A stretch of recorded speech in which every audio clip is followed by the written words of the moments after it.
Hello everyone, welcome to our channel. Mother গাছের খোঁজে বেরিয়ে পেয়ে গেলাম ডেউয়া বা বনকাঁঠাল গাছ, তাও আবার খোদ কলকাতা যোধপুর পার্কে। গ্রাম বাংলার দেশি এই ফলের গাছটি একসময় বারুইপুরে অনেক ছিল। ভেষজ গুণে ভরপুর এই গাছটি খোঁজ বারুইপুরেও পেয়ে গেলাম।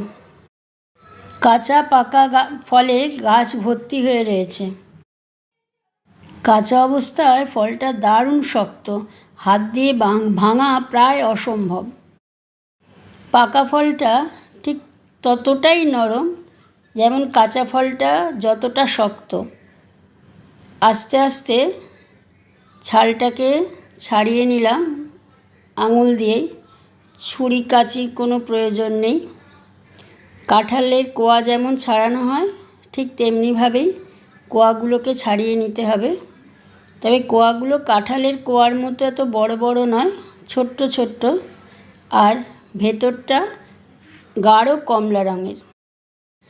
দানাগুলোকে ছাড়িয়ে নেবার পরে একটা শক্ত মতো অংশ পাওয়া গেল।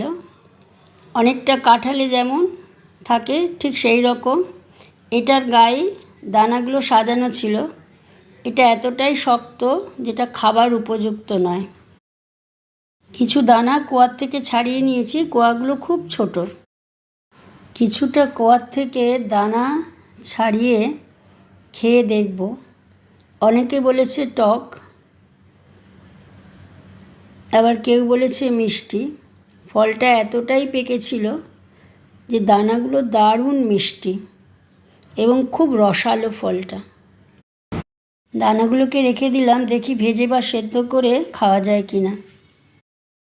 অনেকে বলল নুন আর লঙ্কা দিয়ে মেখে খেতে নাকি খুব ভালো, তাই সামান্য একটু নুন আর তার সাথে সামান্য একটু লঙ্কা মিশিয়ে নিলাম, দেখি মেখে কেমন লাগে খেতে।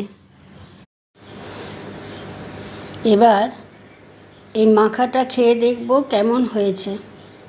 বন্ধুরা, আমাদের এই চ্যানেলটি ভালো লাগলে সাবস্ক্রাইব করে আমাদের পাশে থাকবে, লাইক করবে এবং কমেন্ট করবে, তাহলে আমরা আরও উৎসাহিত হব।